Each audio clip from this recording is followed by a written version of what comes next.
साठविला हरी जी हृदय मंदिरी, त्याची सरली रझार झाला सफल व्यापार. हरी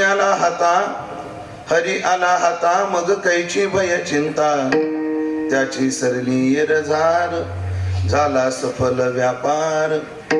तुका म्हणे हरी काही उरोने दिवरी, तुका म्हणे हरी काही उरोने दिवरी, त्याची सरली रझार झाला सफल व्यापार. पांडुरंगा करो प्रथम नमः, पांडुरंगा करो प्रथम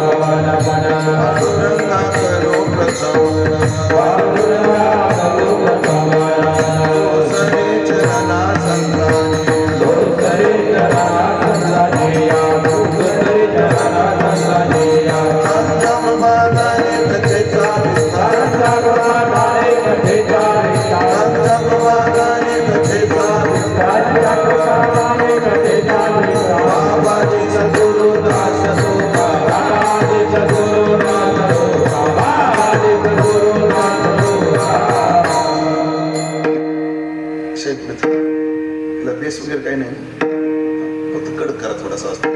जगद्गुरु श्री तुकाराम महाराज यांचा 4 चरणाचा अत्यंत गोड सुंदर प्रसिद्ध सर्वांच्या पाठातला हा अभंग असून, या अभंगातून जगद्गुरु श्री तुकोबाराय सफल जीवन जगलेल्या साधूच्या साधनाचं आणि साध्याचं, त्या साधूला काय साधन, त्या साधूनं काय साधन केलं आणि तो कोणत्या साध्यापर्यंत गेला, या दोन्ही गोष्टीचा विचार मांडणारा अभंग आहे. विठ्ठला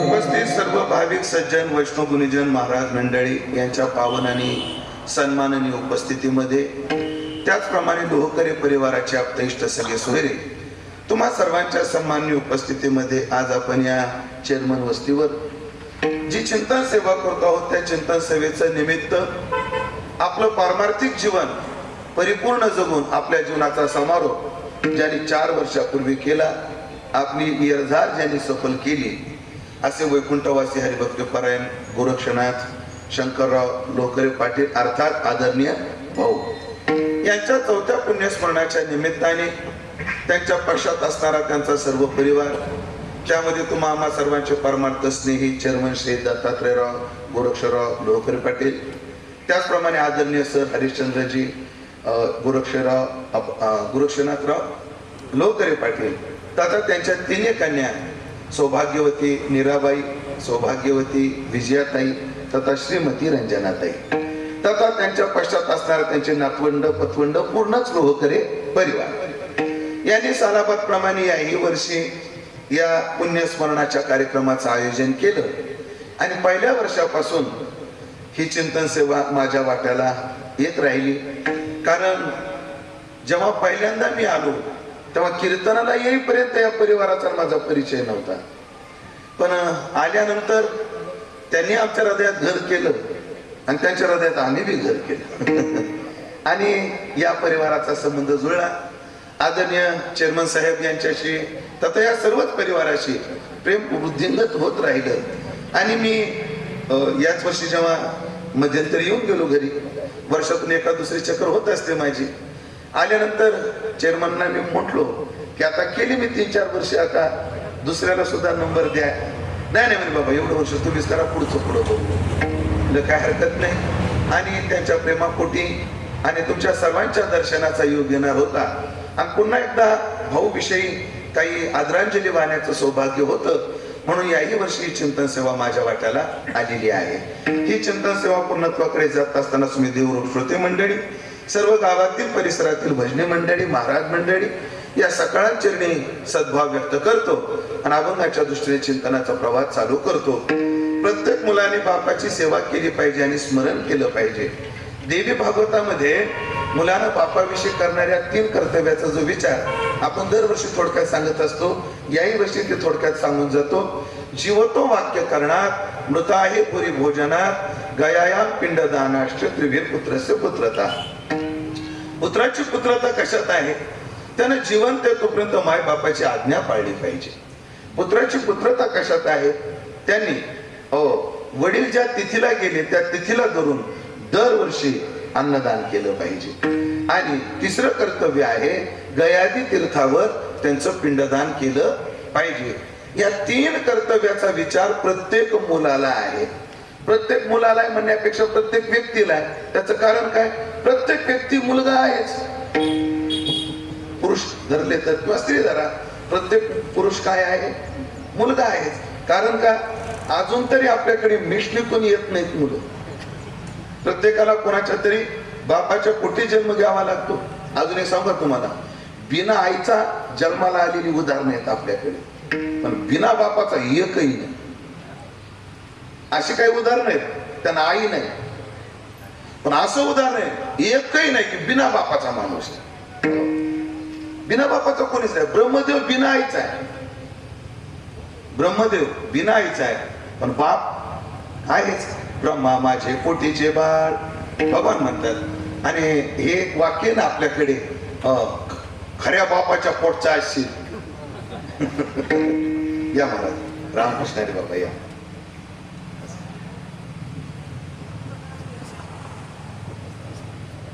खऱ्या बापाच्या पोटचा असतील. खर तर कोणीच बापाच्या पोटचे नाही, सगळे आईच्या पोटचे.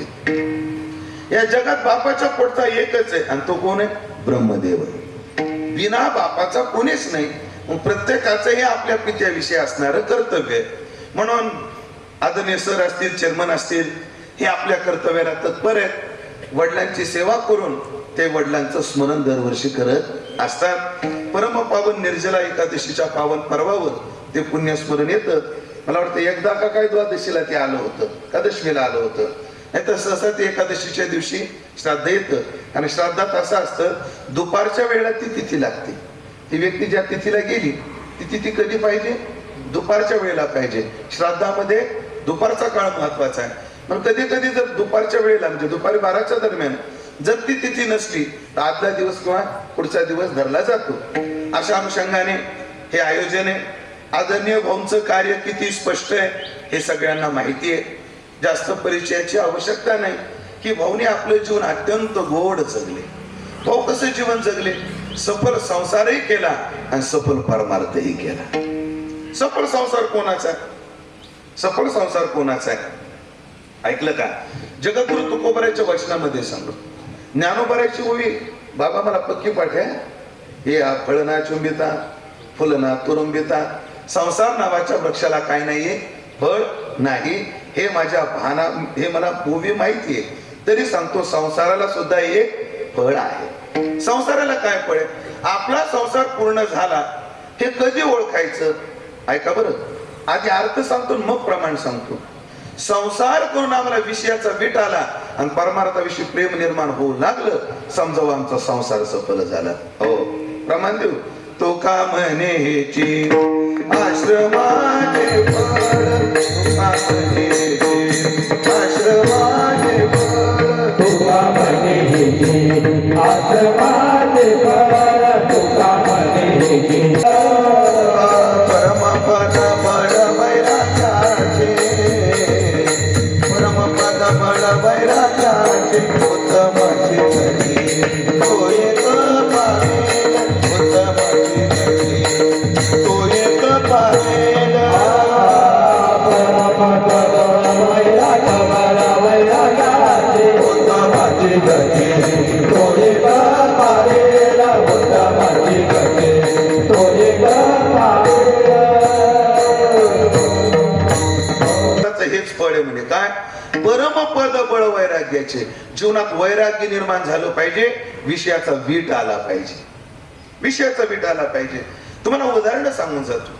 न जातो काम कामाना मुपभोगे न शाम्यती हविषा कृष्ण वर्त्मेव भूय एवाभिवर्धते. ययातीचे उद्गार आहेत. ययाती काय आहे? यदूच्या वंशातला एक यदूचा पूर्वज आहे. यदू, पुरु, द्रुह्यो, अजून 2 मुलं.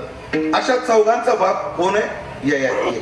सगळी कथा सांगायला आपल्याला वेळ नाही, फार मोठी कथा आहे. आणि हा ययाती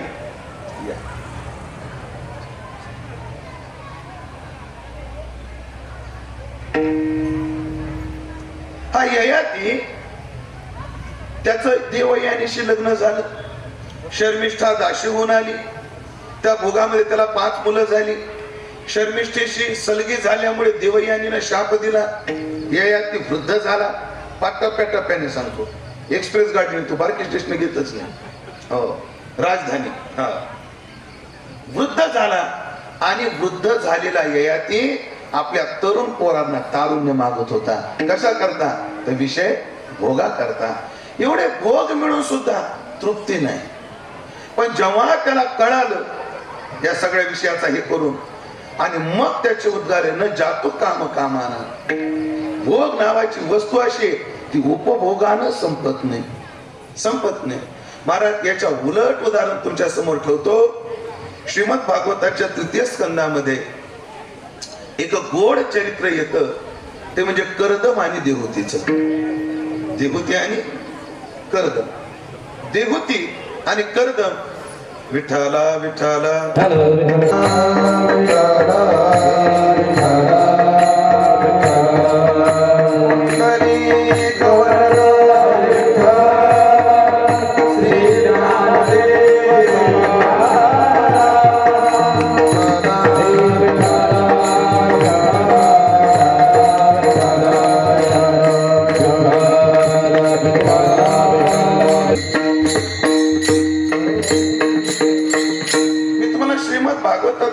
सांगत होतो. स्वयंभू मुनुची कन्या देहूती आहे आणि भगवंताचे मानस आपलं अवयवापासून सावलीपासून जन्माला आलेले कर्दम आहे. कर्दम आहे. कर्दमाला सृष्टीचा विस्तार करा अशी आज्ञा आहे. आणि स्वयंभू मुनुला सांगितले जा आणि आपली कन्या त्यांना द्या. त्यांना दिलेली आहे. तर अत्यंत या पृथ्वीवरचा पहिला राजा म्हणजे स्वयंभू म्हणून. त्या राजाची राजकन्या दिसायला एवढी सुंदर आणि सुकुमार, मात्र एका वैरागी महात्म्याशी तिचं लग्न झालं. जेव्हा ती वनात आली तर त्या ऋषीला वाटायचं, अरे एवढी राजवाड्यातली आणि माझ्याकडे हिला काय, वेळच वेळेला जेवायला नाही, राहायला नीट घर नाही. पण लग्न झालं आणि हा विचार दूर करून कर्दम तपाला बसले. अनेक वर्ष तप केलं आणि तपानंतर जेव्हा तपातून एक दिवशी सावध झाले तर देवती पुढेच बसलेली होती, खुश झालेली होती. हो, ती असं नाही म्हटली आता पंढरपूरच्या वारीला गेले 15 दिवस माहेराला जाऊन येते, नवऱ्याची सेवा करत तिथंच राहिली. हो, खुश झाली. आणि या कर्दमाचं तप करून वृत्ती एवढी पवित्र झाली. समोर कोण आहे? बायको आहे. आणि त्या बायकोलाच ते म्हणतात, ताई आपण कोण आहात, ताई आपण कोण आहात. ती अशी नाही, मोडे आपली बायको अशी नाही म्हटली. ती म्हटली, स्वामी मी तुमची अर्धांगिनी, मी मनुकन्या, स्वयंभू मनुकन्या देवती आहे. अरे बापरे, मग स्मरण झालं. तू एवढे वर्ष इथं राहिली. हो स्वामी, तुमची सेवा करत राहिली. बोल तुला काय पाहिजे, बोल तुला काय पाहिजे. ती म्हटली, एका स्त्रीला काय पाहिजे असतं? स्त्रीच्या जीवनातलं ध्येय असतं मातृत्व. मातृत्व तिचं ध्येय, पण तिचं शरीर खुश झालेलं होतं. कर्दम म्हटले, बाई समोर सरोवर आहे, त्या सरोवरात एक स्नान करून ये. महाराज ती सरोवरामध्ये बुडली आणि कृश झालेली, मलिन झालेली देवती जेव्हा सरोवराच्या बाहेर आली तर अत्यंत सुंदर झाली. जशी ब्युटी पार्लर मध्ये जाताना गुडिया आणि बाहेर निघताना गुडिया. ब्युटी पार्लर मध्ये जाते तेव्हा गुडिया आणि बाहेर निघते तेव्हा गुडिया. तशा त्या स्नानाने तिला दिव्य भोग प्राप्त झाले. महाराज भागवतात असं वर्णन आहे, म्हणजे हे टेक्नॉलॉजी आता आपण पाहतो ना, आता जमाना कोणता एआयचा, काय आर्टिफिशियल इंटेलिजन्स, बरोबर का? एआय, बरोबर ना? एआय. हो महाराज, एआय आपलं मन ओळखतं. तुम्हाला उदाहरण सांगतो, माझं नेट चालू होतं आणि देहूवरून आळंदीला येत होतं आणि तिथे हरिओम पुण्यामधला ब्रँड आहे ह्याचा, कशाचा? ज्यूसचा, फळाचा. आणि तो असा ब्रँड आहे की ते फळामध्ये कोणताच केमिकल वापरत नाही, डायरेक्ट फळाचा काय देतात, रस देतात. म्हणून मी असं ते ज्यूस घेण्याकरता थांबलो. ज्यूस आलं, ज्यूस पिलं, सोबत काही महाराज मंडळी होती, ज्यूस घेतलं, फळाचा रस घेतला आणि बाजूला एक हॉटेल आहे त्याच्या मुशीमध्ये, मुशी देव रोडला. तर ते राजवाड्यासारखं होतं. आणि सहज म्हटलं बापरे, आम्ही जात नाही हॉटेलमध्ये, कधीच तुम्ही काही हॉटेल आहे का राजवाडा, हा एवढं म्हटलं. घरी आलं आणि सहज नेटवर काही गोष्टी पाहत होतो, त्याच हॉटेलची ऍड आहे. नुसती चर्चा केली. तुम्ही एकदा ऐकलं का, म्हणजे आपण आपलं स्वातंत्र्य किती गमवायला लागलोय. हो, तुमच्या मनात काय चाललंय हे याच्या माध्यमातून आज काय कळतंय, इंटरनेटला कळतंय. फक्त बाईने एखाद्या साडीचा व्हिडिओ 2दा बघू द्या, 3 दिवस साड्याचेच व्हिडिओ आहेत. हो, तुम्ही फक्त 1 BHK 2 BHK फ्लॅटचा एखादा व्हिडिओ फक्त काही सेकंद बघा, काही सेकंद बघा, लगेच ते येतात. म्हणजे आपल्या मनाचे ते समोर येतं याच्या माध्यमातून. ही टेक्नॉलॉजी आता आहे. पण आमच्या भागवत पुराण काळामध्ये टेक्नॉलॉजी कशी होती, देवतेला कर्दमाने कसं विमान दिलं याचं वर्णन भागवतात आहे. कसं विमान दिलं, एरवी आता विमान जर घेतलं तर त्या विमानाला ड्रायव्हर लागतो, त्या विमानामध्ये नेव्हिगेशन दिशादर्शक लागतं, त्याला नॉफ्टा, त्याला इंधन लागतं, सगळ्या गोष्टी लागतात. कोणाला, त्या विमानाला. पण ते विमान असो, बरं त्या विमानाचं असे सध्याच्या, त्या विमानाला एक जरी छिद्र पडलं आणि त्याने जर उड्डाण घेतलं तर हवेच्या वेगाने ते विमान पाठवून कधीही कोसळू शकतं. आणि खरं सांगतोय, दादा गेल्यापासून विमानात बसायचा कंटाळा चालला. एवढ्या मोठ्या VIP माणसाची विमानं होऊन जातात, तर आपण हायटच कोण अवघड. म्हणून मी अनेक वेळा विमान प्रवास केला. गेल्या महिन्यातला विमान प्रवास माझ्या आयुष्यातला सगळ्यात डेंजर ठरला. हैदराबाद ते संभाजीनगर फ्लाईट येत होती, आबाळ होतं चेन्नई, आबाळ, आणि ते विमान असं करायचं. पण गाडी असल्या म्हणता येतं कच्चा रस्ता असत. आता तिथं आमचं काय झालं आम्हालाच माहिती, जाऊ दे, सोडून द्या. पण त्या देवतीला असं विमान दिलं, कर्दमानी असं दिलं, तिच्या जर मनात आलं तर ते विमान संचलित कसं होत होतं. ती फक्त म्हटली आता मला अमक्या ठिकाणी जायचंय, लगेच ते विमान तिथून तिथे जायचं. हो, ऐकलं का. म्हणजे आता काय करावं लागतं आपल्याला, जर आपण दक्षिण भारतात उन्हाळ्यात असू आणि आपल्याला जर हिमालयाचा अनुभव घ्यायचा असेल तर एसीचा काय करावा लागतो, उपयोग करावा लागतो. मला ते विमान तसं नाही. हो, उन्हाळ्यात जिथं थंड आहे तिथं जातो, थंडीत जिथं गरम आहे तिथे येत होतं. असं दिव्य विमान, असं दिव्य भोग दिले. तिला 9 कन्या झाल्या, अनेक मुलगा झाला. त्या 9 कन्यामध्ये एक दत्तात्रयाची आई अनुसया आहे आणि एक मुलगा म्हणजे साक्षात कपिल मुनी आहेत, सांख्य तत्वज्ञानाचे करते. मी हे सगळा विस्तार तुमच्या समोर काय केला, जेव्हा कर्दम तपाला निघून गेले आणि कपिल मुनी आसनावर बसलेले आहेत आणि देवतीच्या तोंडामध्ये शब्द आहेत, ते शब्द येणं म्हणजे संसार सफल होणे. काय शब्द आहे, देवते कर्दम आपल्या मुलाला म्हणते, अर्थात गुरुबुद्धीने म्हणते, निर्विन्ना नितरा भूमन असद इंद्रिय दर्शनात येन संभाव्य मानेन प्रपन्नांद तम प्रभू. ती म्हटली देवा, हे गुरुवर, मुलाला गुरुबुद्धी केली तिने, हे गुरुवर, या संसाराच्या भोगाला मी कंटाळले.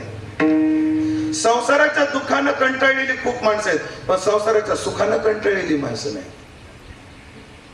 माझं पुन्हा लक्षात येतं, संसाराच्या दुःखाचा जसा कंटाळा आला पाहिजे तसा संसाराच्या सुखाचा सुद्धा कंटाळा आला पाहिजे. तुम्ही कंटाळले, हे इंद्रियाला एवढे विषय दिले पण याची तृप्ती नाही, ती सफल आहे संसारात म्हणून तिचे उद्गार आहेत. आपलं कठीण आहे.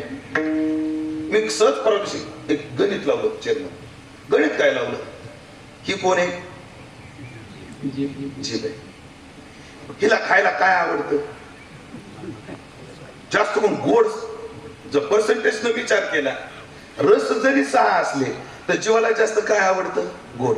आंबट, खरट, तुरट, माफ करा क्रमाने येतो, गोड, आंबट, कडू, तिखट, तुरट आणि खरट, हे 6 रस आपल्या जेवणामध्ये असते. पण जीवाला सगळ्यात जास्त आवडणारा रस कोणता आहे, गोड. हो, गोड सगळ्याला आवडतं, गोड सगळ्याला चालत नाही. मग सगळ्याला काय आवडतं? गोड. आणि गोड कसं, ज्याला चालत नाही त्याला तर लय गोड खायची आज. ज्याला चालत नाही त्याला. वारीच्या वाटानं एका पावसाला एक पाऊस पडत होता, हॉटेलच्या आडुशाला होतो, आणि हॉटेलच्या आडुशाला गरम गरम जिलेबी भजे तळायचं काम चालू होतं. एकादशी दिवशी बोलू नये, पण आता काय करता. एका माणसानं माझ्या समोर 1/2 किलो पाकात बुडवलेली जिलेबी आणि 3 प्लेट भजे खाल्ले. भाऊ किती? 1/2 किलो जिलेबी, ती कशी पाकात बुडवलेली, आणि 3 प्लेट भजी खाल्ली. आणि एवढं खाणं झाल्यानंतर हॉटेलवाल्याला म्हणतं, 1 कप चहा ठेव बगर शक्कर.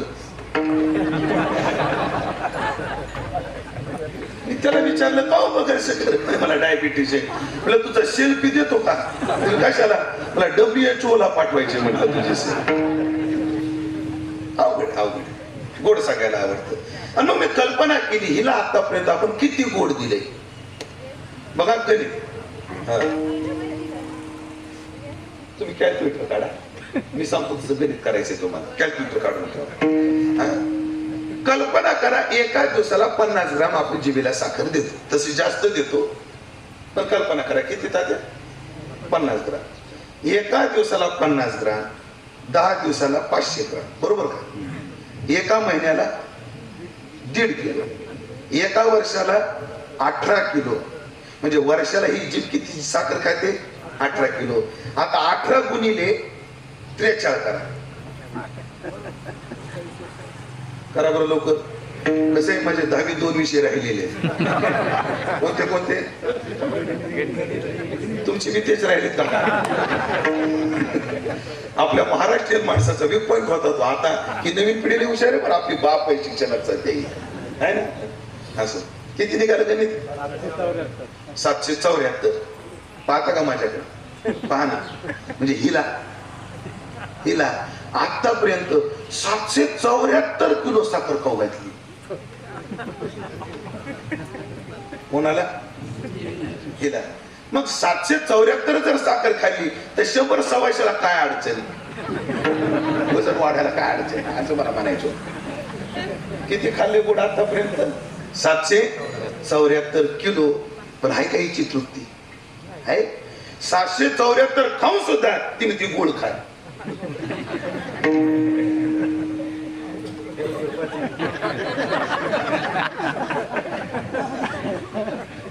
काय करावं आता सांग. आता बरं वाटलं बघा. उदाहरण काय सांग? तृप्ती नाही, तृप्ती नाही. पण या विषयाचा जर कंटाळा आला, समजून जावं आमचा संसार सफल झाला. अपमान करणारी सून, अपमान करणारी बायको, शिव्या देणारा नवरा, हे असल्यानंतर संसाराचा कंटाळा येणं. पण अनुकूल सून असताना, अनुकूल पती असताना, अनुकूल पत्नी असताना, सगळ्या बाजून अनुकूलता असताना संसाराचा वीट येणं हे परमार्थाचं, आपलं संसाराची सफलता आहे. पण ऐकलं का? तो का म्हणे हेची आश्रमाचे फळ परमपद बळ वैराग्याचे. प्रमाण जर सांगायचं ठरलं तर तुकोबराय म्हणतात, सत्यवादी करे संसार सकळ आलित कमळ जडी आलित कमळ जडी जय जय. सत्यवादी करे संसार सत्यवादी करे संसार सकळ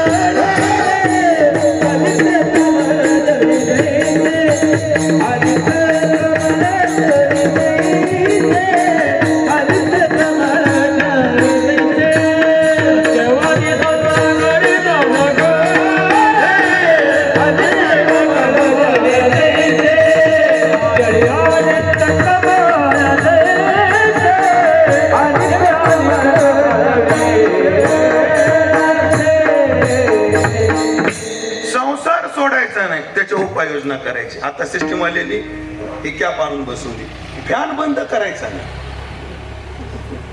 हवा ह्याच्याला लागायची आणि आवाजावर त्याचा इफेक्ट व्हायचा. बोलतो, जास्त बोलायची हिंमत नाही मला. अवघड. म्हणून त्यांच्यातच राहायचं.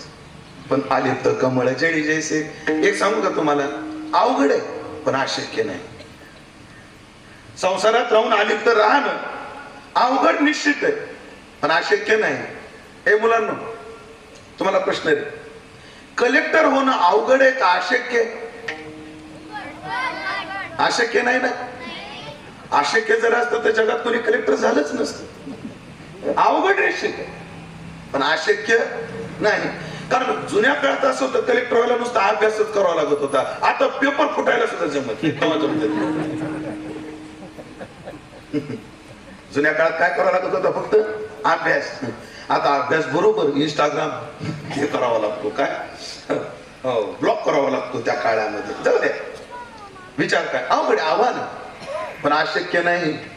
मी अलिप्त कमळ जळी जैसे जगणारी माणसं सांगतो तुम्हाला. एक दोन हे निफाड तालुक्यात एक गाव, प्रेमाची वारकरी, वय 70 जवळ. आणि मुलाने सांगितलं, बाबा आता तुम्ही संसारात काही बघायचं नाही, तुम्ही आणि तुमचा परमार्थ. ठीक आहे. सकाळचा नित्यनेम झाला, दुपारचं जेवण झालं, वामपुक्षी झाली. महाराज ते ज्ञानेश्वरी घेऊन झाडाखाली वाचत बसले आणि पोराने मेथी टाकली होती, मेथी. आणि त्या मेथीला पाणी द्यायला चालू होतं. काय करतो तुम्ही, दार का बार? दार. त्याचे दारे देणं चालू होतं. मग त्याने काय केलं, एका वाफ्याला पाणी सोडलं. वाफा भरायला 15-20 मिनिटं लागतील, तोपर्यंत दुसरं काम करून येऊ. आणि त्याने ते पाणी लावलं एका वाफ्याला आणि तो गेला.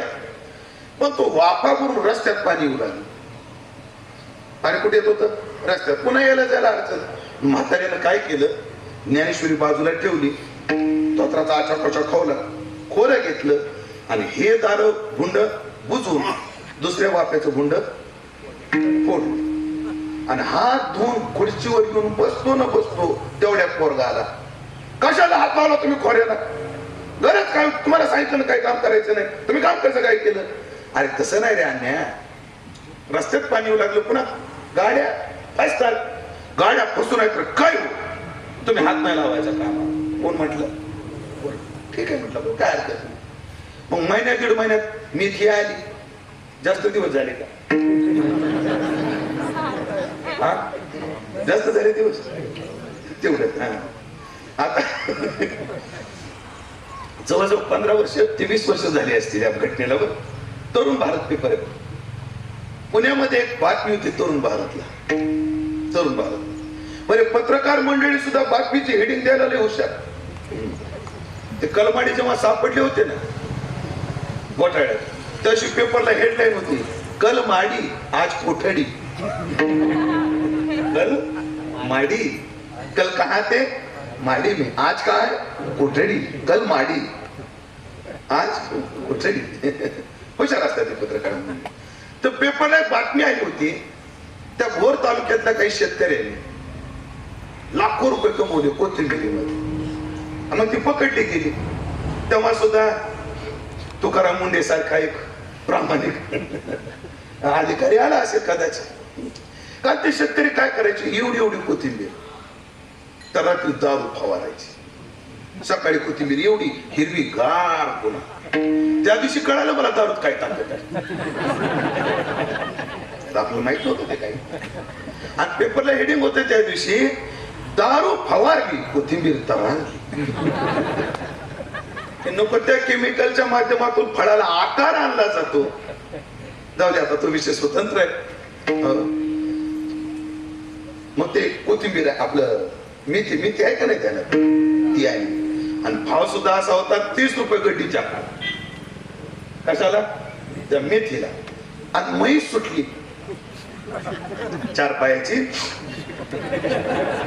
म्हैस 4 पायाचीच असते, फक्त मी म्हटलो असं काय झालं तुम्हाला घ्यायला. ती म्हैस सुटली आणि त्या मेथीच्या वाफ्यावर पडली. म्हातारा ज्ञानेश्वरी वाचत बसलो. म्हातारा का लढ्याची लढी सरती, मनोरथाची मनोरथ होती. जरी श्रमाहिरी श्रीमंत होती तो माहिती.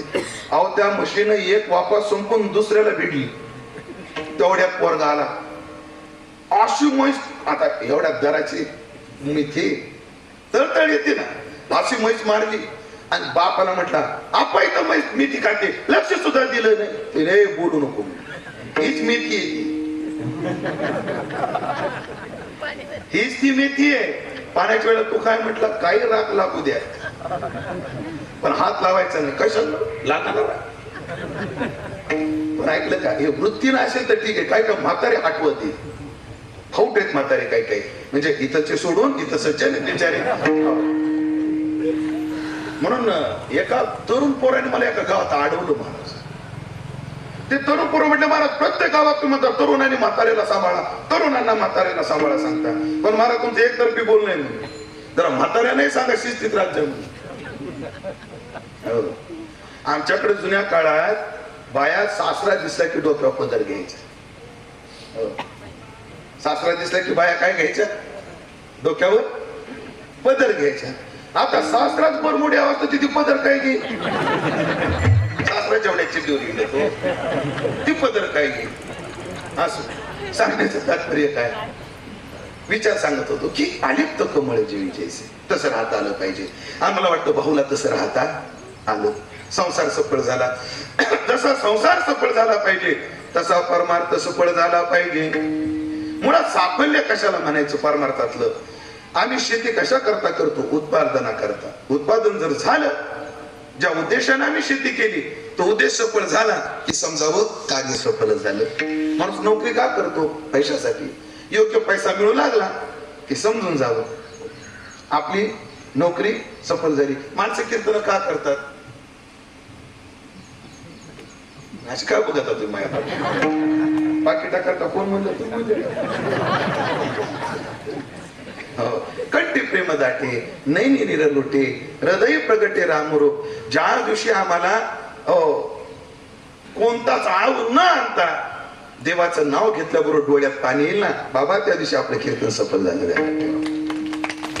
याच्यासाठी जो उद्देश, तो उद्देश पूर्ण होणं म्हणजे साफल्य आहे. तसं मानवी जीवनाचा उद्देश काय आहे? एकाच ओवी सांगतो, तैसे येण्याची शरीरे शरीरा येणे सरे किंबहुना येर झारे चिरा पडे. येण्या जाणाऱ्या जी येरझार आपल्या पाठीमागे लागली त्या येरझाराला चिरा पडला पाहिजे. याच्या सफलता आहे. आणि मला वाटतं त्या सत्पुरुषांचा जसा संसार सफल आहे तसा त्याची सरली येर झाली, त्याची सरली येर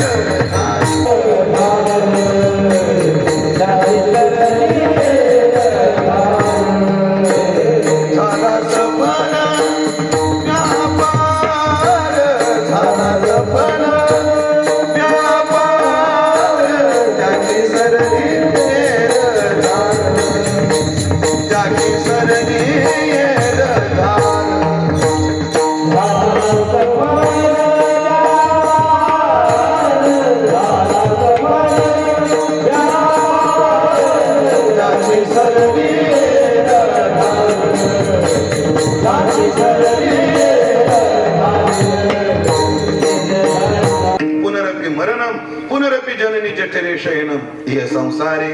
असा जो संसार पाठीमाग लागलेला आहे किती वेळा जन्मा यावी नित्य व्हावे फजित. महाराज येर जर का संपली पाहिजे. एक तर मानवी जीवनाचं सापडले ते ठीक आहे, पण आपल्या जीवनात जेवढं दुःख आहे ना ते केवळ येर झाल्यामुळे. माझ्यासमोर बसलेले सगळे जीव 3 प्रकारच्या दुःखाला धोके आहेत. मी नाही शास्त्रानं सांगितलं, आध्यात्मिक दुःख, आदिभौतिक दुःख आणि आदिदैविक दुःख. शरीरातून निर्माण होणाऱ्या रोगानं जे दुःख होतं ते आध्यात्मिक आहे. शरीर इतर जीवापासून निर्माण होणारं दुःख हे आधी भौतिक आहे. आणि दैवानं निर्माण होणारं दुःख किंवा देव प्रकोपानं निर्माण होणारं दुःख हे आधी दैवी आहे.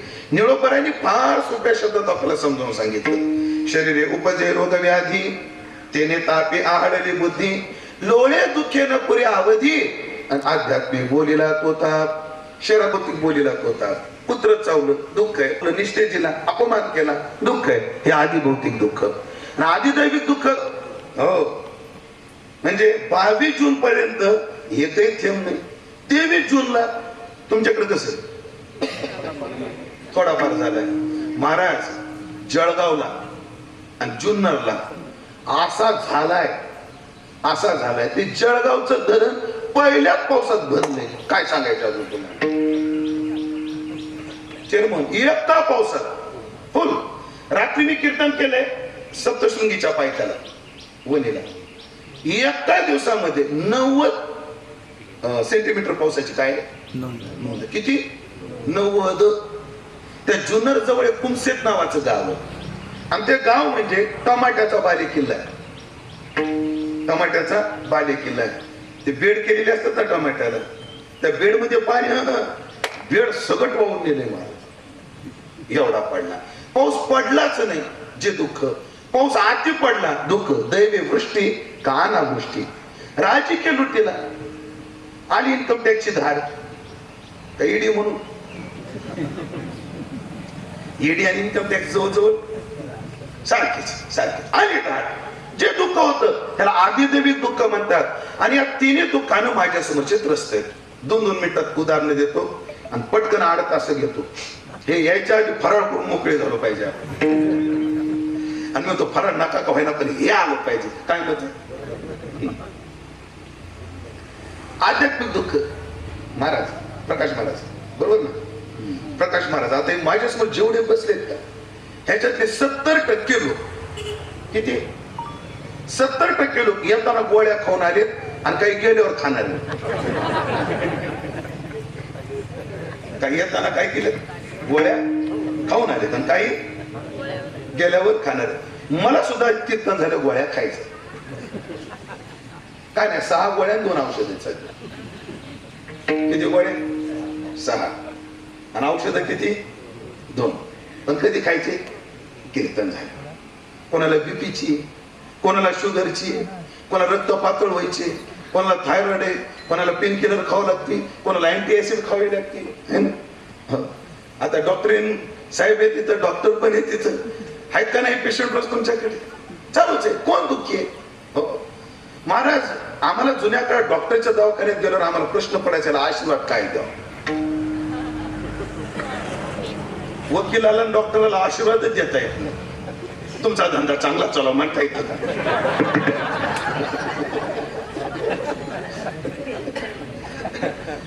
पण सर मी मधला मार्ग काढला. मी काय मधला मार्ग काढला? डॉक्टरांना आशीर्वाद देताना एकच म्हणायचं, तुमच्याकडे येणाऱ्या पेशंटचं चांगलं निदान होऊन तो लवकर बरा व्हावा, तुमच्या हाताला यश यावं. त्यालाही बरं, समाजाला बी बरं, आपलं बी बरं. सांगण्याचं तात्पर्य काय? आध्यात्मिक दुःख. आधी भौतिक दुःख. आता माझ्या उजव्या हाताला जेवढे तेवढ्यानं मला विचारायचंय, ज्यांचं पोरांसंग पटत त्यांनी हातवर करावं. शेजाऱ्याच्या नाही, तुमच्या. प्रश्न अवघड आहे का नाही? आता ह्या गल्लीला चला, ज्या बाईला मनासारखी सून भेटली तिने हातवर करावं. 1 2 3 4 5 6 7 8 9 10. हात खाली करा. फक्त तुम्हाला देवाची शपथ घेऊन सांगा, हात मनानं वर केला का सुनाच्या धाकानं केला तेवढं सांगा. मनाबाई सणासुदीचा घरात कर कसा कशाला हात वर केलेला बरा या. तसं नसतं तर देव पावला, बाकी काय असू दे. त्याला म्हणतात आधी भौतिक दुःख. आणि आधी देवी कृष्णानं त्रस्त येत आम्ही. पण हे सगळे दुःख काय? ज्ञानोबाराने फार गोड समजावलं महाराज आपल्याला. सगळे दुःखे धामे आणि गुंजतात ती मृत्यू जन्मी. सगळे दुःख राहायला कुठे? जन्म आणि मरणाच्या मधात. मी पटवून देतो तुम्हाला एका मिनिटात. ज्ञानोबाराच्या ओवीचा आधार घेऊ ना महाराज. ऐका. गुडघे दुखतात,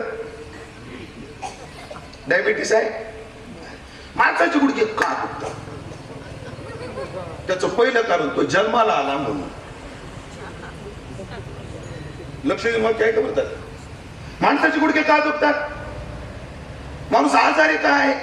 जन्माला आला म्हणून. आता दुसरं कारण आहे का? माणसाचे गुडघे का दुखतात? अजून मेला नाही म्हणून. बाकी लक्षात आलं? हो. आजाराचा त्रास काय? जन्माला आला म्हणून. आजाराचा त्रास काय? अजून मेला नाही म्हणून. हो. जीवितर जीवाचा त्रास काय? जन्माला आला म्हणून. का त्रास आहे? अजून मेला नाही म्हणून. आपली सगळी दुःख जन्म आणि मरण या 2 स्टेशनच्या मधात. माझ्याकडे एवढं औषध जालीम आहे, एकदाच घेतलं पुन्हा काही दुखत नाही. डायबिटीसची गोळी बंद, बीपीची गोळी बंद. हो. तुम्हाला हाय बीपी असो, लो बीपी असो, हाय शुगर असो, लो शुगर असो, ऍसिडिटी असो नाहीतर हायपर ऍसिडिटी असो, काहीही त्रास असो तुम्हाला एकाच औषधात आणि एकदाच घ्यायचं, पुन्हा काहीच दुखत नाही. औषध एकदा सांगणार, परत परत सांगणार नाही, लक्ष देऊन ऐका. काय नाही, संध्याकाळी झोपताना 1 कप राऊंड अप घ्यायचं. किती? 1 कप राऊंड अप प्यायचं, पांघरून घेऊन झोपायचं. दरदरीत घाम आला पाहिजे. किती घाम आला पाहिजे? गारच पडला पाहिजे म्हणून एवढा घाम आला पाहिजे. ज्ञानोबा म्हणतात, ब्रह्मपदाची निभडसे न चुकती पुनरावृत्तीचे वळसे, निवटलियाचे जैसे पोट न दुखे. पण सगळ्यात मोठं दुःख जन्म आणि मरणाचं आहे. बैसोने खोळी शोक राही गर्भी आंधळा, शिनला येर झाली दुःख आठवी वेळा. पण त्या महात्म्याने व्यापार सफल केला, त्याची सरली येर झाला सफल व्यापार. पण त्याची, सगळ्यांची नाही, त्याची. हो,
साठवला.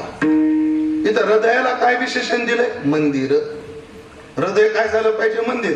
देव काय कुठून शोधून आणायचं नाही. शोधिसे मानवा राहुडी मंदिरे.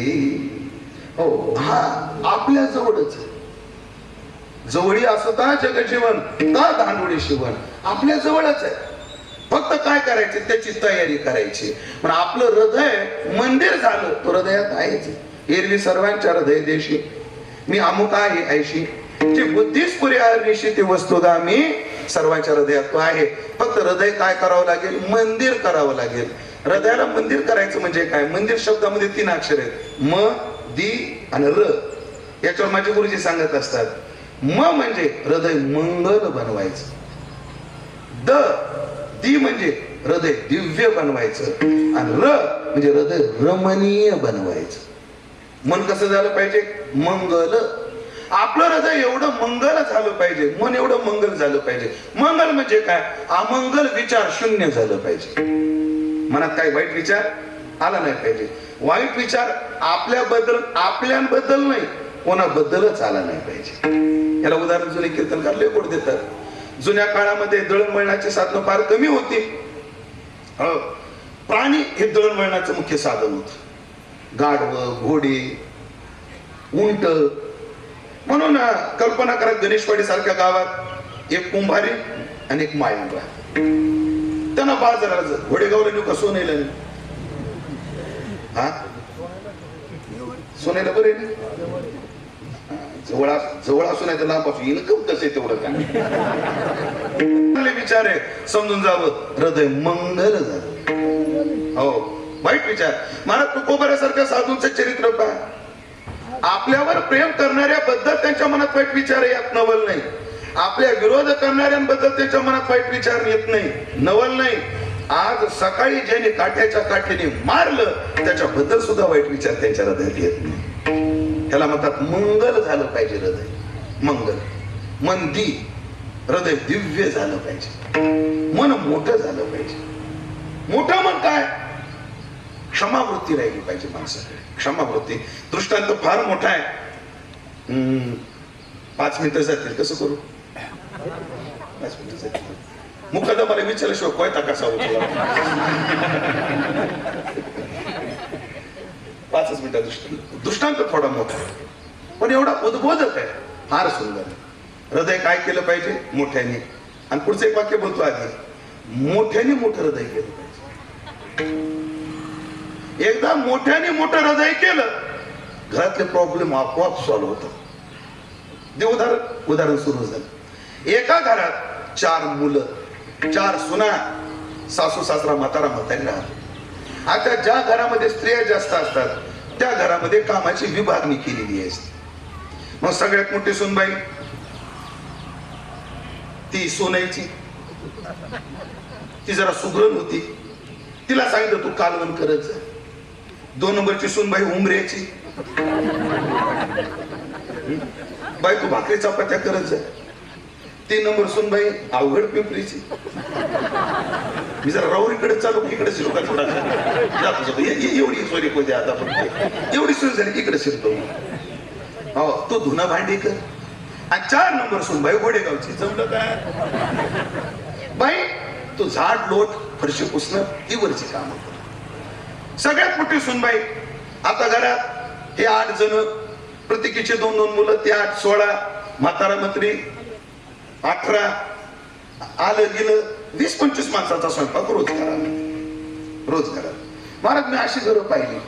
ह्या नाशिक जिल्ह्यात ते घर आहे, मुंडेगाव नावाचं गाव.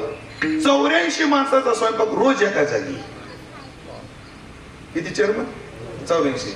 माझं कीर्तन होतं त्यांच्या घरी भजे तळायचं काम करत, डालभर भजे तळलं. मी म्हटलं आज का पंगत आहे का? आमची रोजच पंगत आहे. मुळातले 4 भाऊ आणि पुन्हा त्यांचे 7 पोरं, हे सगळे एका जागी राहतात. सिलेंडर म्हणजे महिन्याला 5 सिलेंडर लागतात. 84 माणसं म्हटलं. गव्हाच्या कट्ट्याचा 2 दिवसातच मोडतात. आणि मग तुम्हाला टिप्स सांगतो काय, स्वयंपाकामध्ये गॅस वाचवायचा असेल तर कालवण शिजायला टाकले मीठ कधी टाकायचं नाही, कारण पाणी क्षारीय होत आणि क्षारीय पाण्यामध्ये पदार्थ लवकर शिजत नाही. मग कधी मीठ टाकायचं? कालवण शिजत आलं, कालवण म्हणजे तुरीची डाळ, वांग, मी ह्या कालवणाचं बोलायला लागलो. शिजत आलं मग मीठ टाकायचं. भलं मोठं पातेलं शब्द कळतो बघूनच म्हणून पातेलं कालवण ठेवलेलं. मोठ्या सुनबाईनं शिजायला टाकलं कालवण आणि तिला काहीतरी काम होतं म्हणून 2 नंबरच्या जावाकडे गेली. म्हणजे का ग? काय नाही, जरा मी बाहेर चालले, कालवणात थोडं मीठ टाकशील का? हो बाई म्हणली, माझं मला काम पडलं, तुम्ही तुमचं पहा. ती 3 नंबर वालीकडे गेली, पिंपरी वालीकडे. ते ध्यानात तिथं नाही त्या. हा मग तू टाकशील का ग? ती म्हटली हो बाई माझा अंदाज चुकतो. नको नको. आणि 4 नंबरची शोभा आपल्या गोडेगावची, बाई तू टाकशील का? नाही म्हटली, अजून माझं स्नान नाही आणि स्नान न करता स्वयंपाकघरात गेलेलं आत्याबाईंना आवडत नाही. आणि सगळ्या आत्याबाईंना सांगतो आवडलंच नाही पाहिजे. तुम्ही जेवढ्या सुशीलभूत अवस्थेमध्ये स्वयंपाक कराल तेवढ्या घरातले विचार चांगले राहतात, ध्यानात ठेवा. हो हो, ज्याला डिसिप्लिन म्हणतो तुम्ही. जेवढं स्वच्छ राहाल तेवढं आहार चांगला, आरोग्य चांगलं, मनाचे आरोग्य चांगलं. म्हणून मला चांगलं आठवतं, जुन्या बाया उठल्या बरोबर चूल सारून घ्यायच्या आणि मग चूल पेटवायच्या. म्हणजे एकही बाई पारशा चुलीवर स्वयंपाक करत होत्या का तुम्ही? नाही. हो, रोज गॅस पुसला पाहिजे.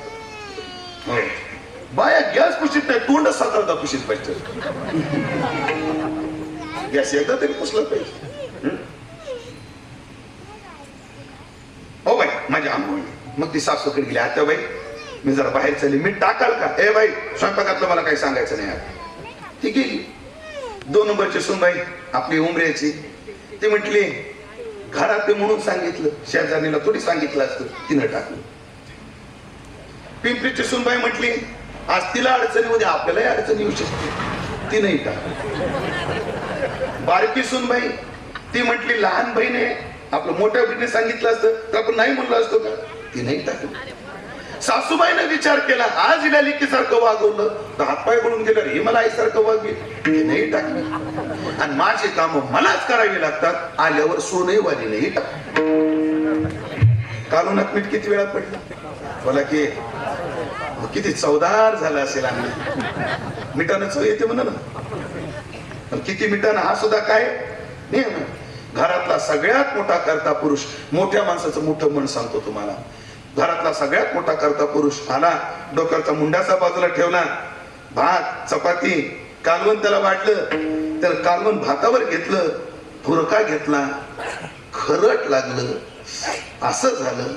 पण तो बायकोला म्हटला, अगं वाटीभर ताक आहे का?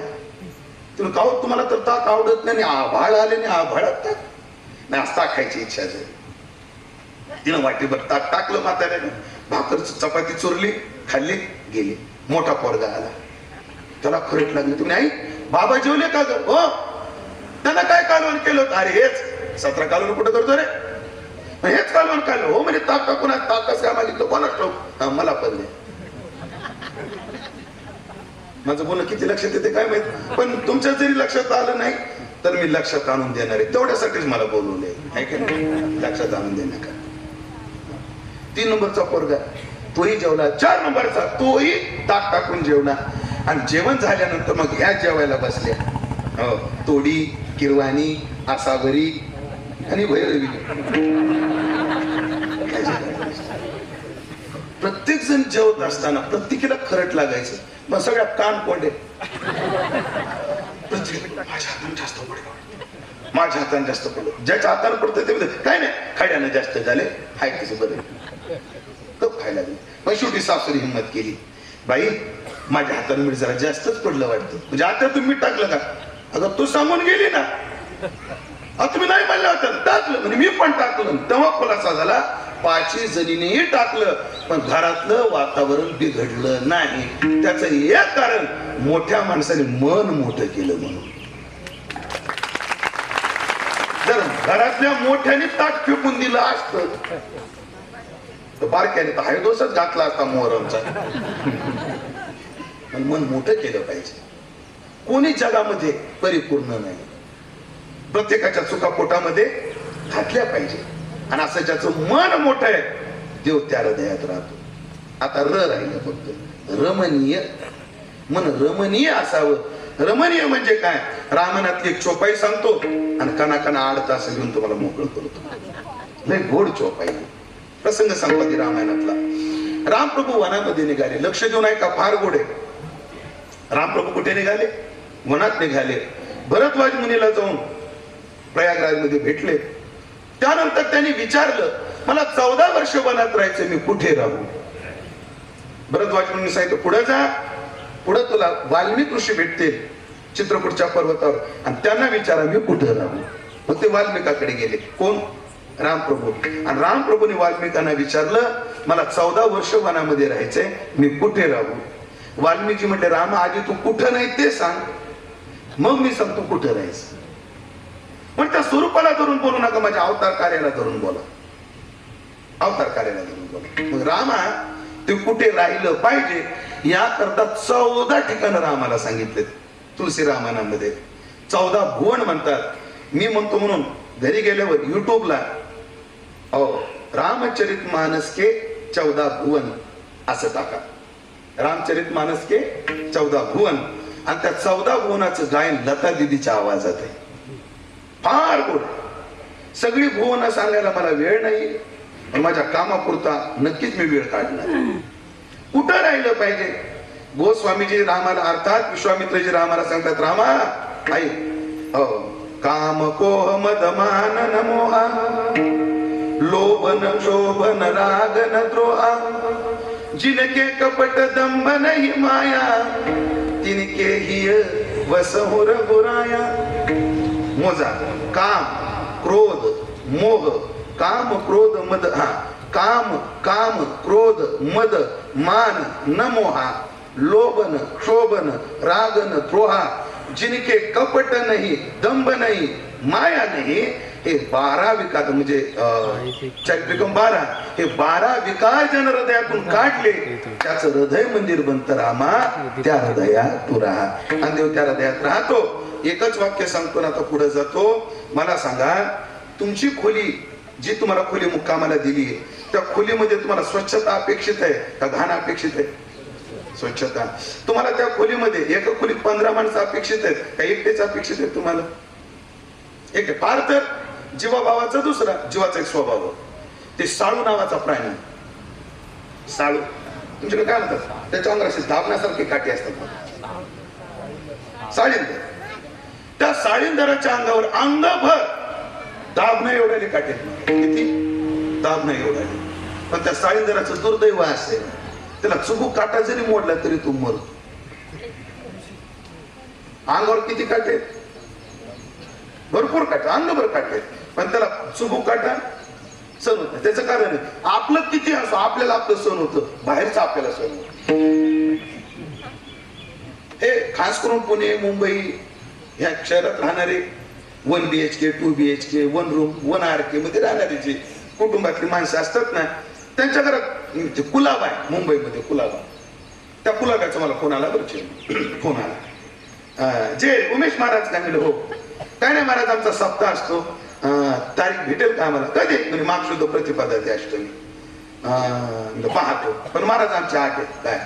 फक्त कीर्तनाचं मुक्कामाची सोय आमच्याकडून होणार नाही. स्पष्ट बोलले ते, आमच्याकडून मुक्कामाची सोय होणार नाही. म्हणजे काय हरकत नाही, अख्खी मुंबई आपलीच आहे. म्हणजे प्रेमाची माणसं आहेत. आणि मग मी त्याच्याकडे गेलो, त्यांनी जेवणाचा आग्रह केला. आणि मग कीर्तनाच्या आधी गेलो, तेव्हा मला कळालं यांनी मला मुक्कामाचा का असं सांगितलं. कारण 6x10च्या खोलीत. किती? 6x10च्या खोलीत त्याच्या 7-8 माणसं, त्याच्यात पोटमाळा असतो. मला स्वयंपाक चालला होता खालच्या मजल्यावर, मला पोटमाळ्यावर बसवलं. आणि त्याला पोटमाळा का म्हणतात त्या दिवशी मला कळालं, पोटानच घसरत आतमध्ये जावं लागलं. त्या पोटमाळ्यावर जेवायला बसलो. आणि एवढ्या खोलीत किती जण राहतात? 7-8 माणसं. बरं 7-8 माणसं राहतात तेव्हा त्यांना त्रास होत नाही, पण दुसरा एक जरी आला सहन होत नाही. 2 BHK असो नाही तर 3 BHK असो, नवरा बायको विठोबा रुक्माई आणि 2-3 किलोमीटर, 3 काय याचे 2च एवढे राहतात, फ्रेश राहतात. तर घर केवढं आहे? 3 BHK. पण बाहेरचा एक जरी आला तर हे सुशिक्षित लोकांचा शब्द आहे, प्रायव्हसी डिस्टर्ब होते. मोकळेपणा काय होतं? डिस्टर्ब होत. बाहेरचं चालत नाही, आपलं किती चालतं, किती चालतं. जसं आपल्याला आपल्या खोलीमध्ये बाहेरचं कोणी चालत नाही, तसं देवाला हृदयामध्ये शांती त्याची आहे, दांती त्याची आहे, औदार्य त्याचं आहे, वैराग्य त्याचं आहे, ते चालतं हृदयात. पण हे काम क्रोध लोभ मोह हे त्याचे नाही. त्याला आधी बाहेर काढा, मग मी राहतो. एकाच प्रमाणात तुका म्हणे देह भरीला विठ्ठले, पण कधी? काम क्रोधे केले घर येते. असं ज्याने हृदय केलं, हृदयात हरी साठवला, त्याची सगळी झाला सफल व्यापार. अजून हे झालं जीवन मुक्तीचं, आपलं विदेह मुक्तीचं. आता त्याचं जन्म मरण संपलंय, पण मरण येईपर्यंत जगायचंय ना. आता माझ्या समोर जेवढे बसले ना, सगळ्यांच्या डोक्यात हे आहे का? मी म्हणतो तेव्हा काय का बघा, तुम्हाला मरायचंय काय त्या दिवशी?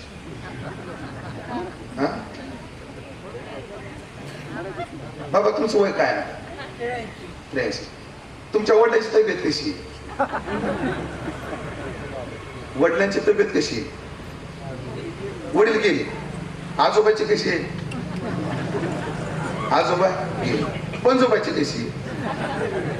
गेली. म्हणजे पंजोबा गेले, आजोबा गेले, वडील आता कोणा चालून बाबा किती गोड वाक्य बोलले. माझा एका गावात सहज असंच विचारलं मारायच्या का माझा, आता कोणाचा? म्हणजे आता आपला नंबर आहे, म्हणजे मला घेऊन जायला बसला. बाबा माझा म्हटलं की बरं वाटलं. सगळ्याचा नंबर आहे, सगळ्याला माहिती आहे एक दिवशी आम्हाला मरायचंय. आता दुसरं वाक्य आहे, एके दिवशी आपल्याला मरायचंय. मरेपर्यंत जगायचंय की एके दिवशी मरायचंय पण मरेपर्यंत जगायचंय. कसं जगायचंय? आनंदात का दुःखात? आनंदात जगायचंय ना.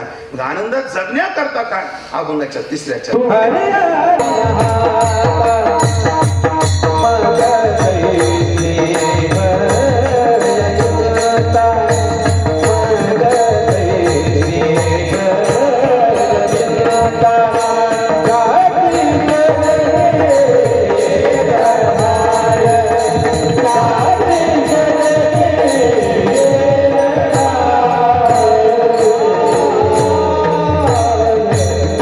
आपलं जीवन खूप चांगलं आहे पण भय आणि चिंता यानं नरकमय बनवलंय. 2च मिनिटात सांगतो. माणसाला जगायला काय काय लागतं मोजा लवकर. अन्न, वस्त्र, निवारा, मोबाईल आणि चार्जर. आम्हाला अन्न आहे की नाही? आहे. वस्त्र आहे की नाही? आहे. निवारा आहे की नाही? आहे.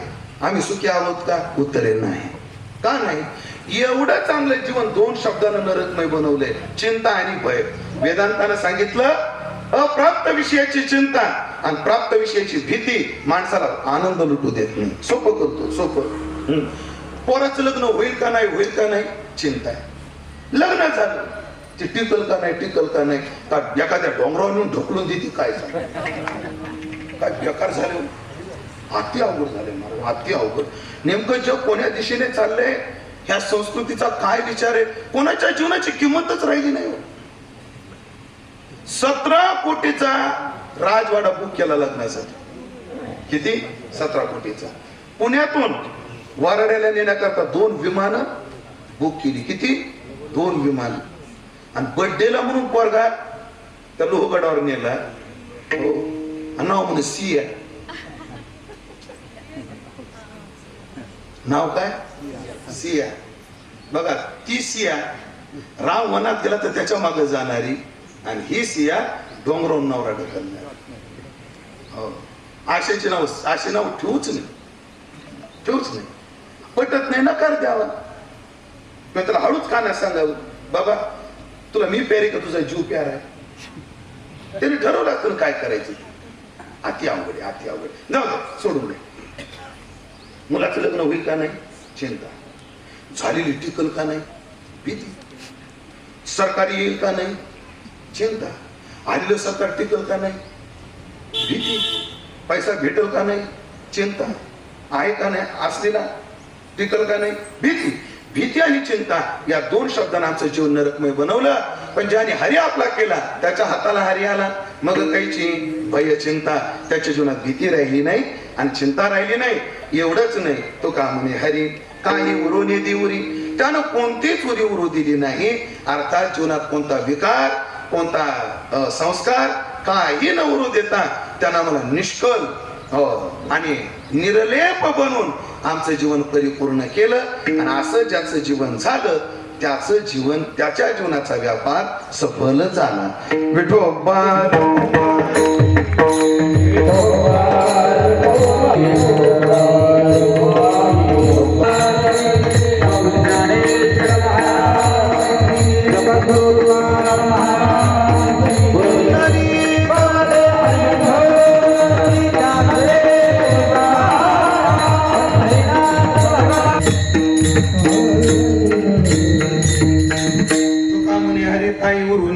त्याची सरली झाड झाला सफल व्यापार. असा ज्याचा जीवनाचा व्यापार ज्याने सफल केला.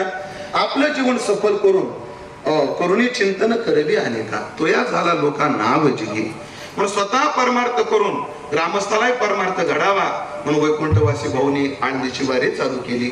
आपण सगळे विधी ज्ञात आहे आपल्याला. तेही केलं. त्याचप्रमाणे भाऊनी गाथा पारायण चालू केलं की ते 40 वर्ष झालं. तो प्रवास अजून आज तागायत चालू आहे. भाऊच्या हयातीत 36 वर्ष आता 3 तप त्यांनी पूर्ण केली आणि आता 40वे वर्ष. पूर्णी मुलं, 3 मुली चांगल्या घरी, चांगल्या संस्कारी. मुलं सुद्धा एक शिक्षक आहेत. राजकीय क्षेत्राचा टच असून आमचे चेअरमन काय एक वाक्य आमच्या चेअरमन बांधकाम करताना जुन्या काळात दगड कीर्तनाला जातो. तर्कानं आमच्याकडे लोक आहेत पण थराला लागणारे थोडेसे सगळे घरीचेच आहेत. म्हणजे आमच्या कीर्तनावर प्रेम करणारे खूप आहेत पण आमच्यावर प्रेम करणारे फार थोडे. आम्हाला वाटतं माझ्या जीवनात थराला लागणारी जी जी माणसं भेटली त्यातलं एक नाव म्हणजे आमचे चेअरमन आहे. यांचा संबंध माझा कीर्तनापुरता नाही. हो, म्हणजे महाराजाचं कीर्तन घ्यायचंय म्हणून ते माझ्या संपर्कात आहे असं नाही, आणि मला यांच्याकडे कीर्तन करायचं म्हणून मी त्यांच्या संपर्कात नाही. मग कुठंही परिसरात कीर्तन असो, आणि कधी कधी त्यांच्या व्यापाने त्यांना जमू अथवा न जमू, ज्याच्या त्याच्या कामाच्या व्याप असतात. पण महाराज कुठे जेवणाचं काय काळजी घेणारे. पण ऐकलं का, पक्वाजाच्या बोटावर, गायकाच्या कंठावर आणि कीर्तनकाराच्या ओठावर खूप प्रेम करणारी माणसं आहेत. यांच्या पोटावर, यांच्यावर प्रेम करणारी माणसं भारतात. अशी माणसं आहेत की नाही महाराज? काय गाता महाराज तुम्ही, काय तुमचा आवाज, आणि एकदा वय होऊ दे बाबा, तुम्ही काकडा सांभाळा, पुरा आहेत कीर्तनात. मला खरंय, वस्तुस्थिती आहे महाराज. अशी उदाहरणं आहेत माझ्याकडे, सांगायला गेलो तर मला आजचा दिवस पुरणार नाही. पण मला समारोपामध्ये यायचंय.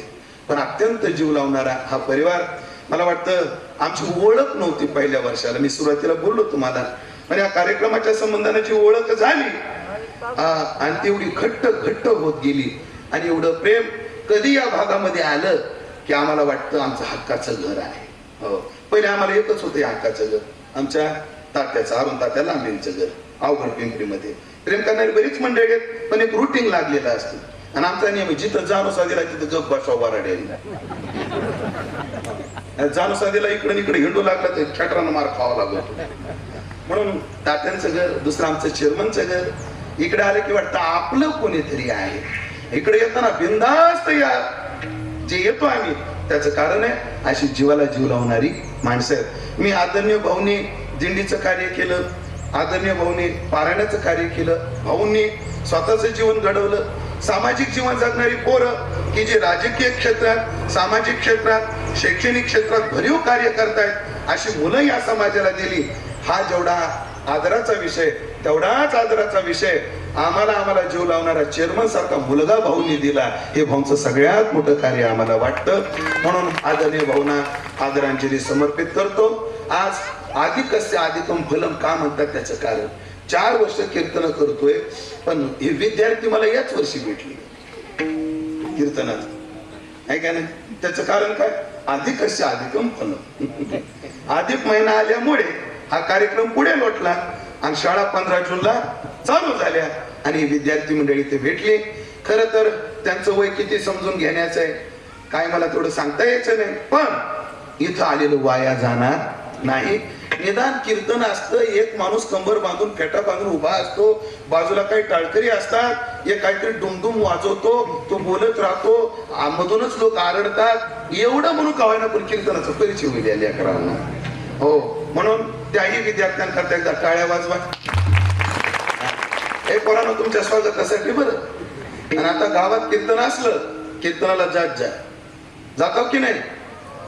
हा, तुम्ही होच म्हणणारे मला पक्क माहिती. पण अशा आपल्या चेअरमन साहेब तथा सर आहेत, यांची शिक्षण संस्था आणि यांचं कार्य, त्या कार्याला शतशः नमन करतो आणि आदरणीय भावना भावपूर्ण श्रद्धांजली समर्पित करून ही सेवा ज्ञानोबा तुकोबाच्या चरणी सेवा समर्पित करून थांबतो. ज्ञानेश्वर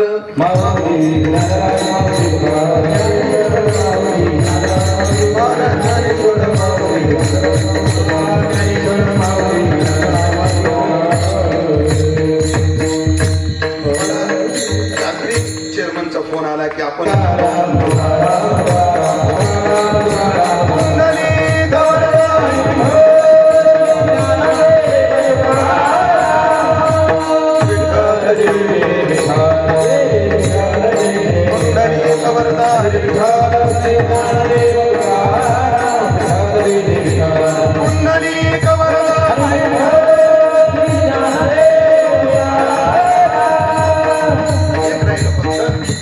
आषाढीची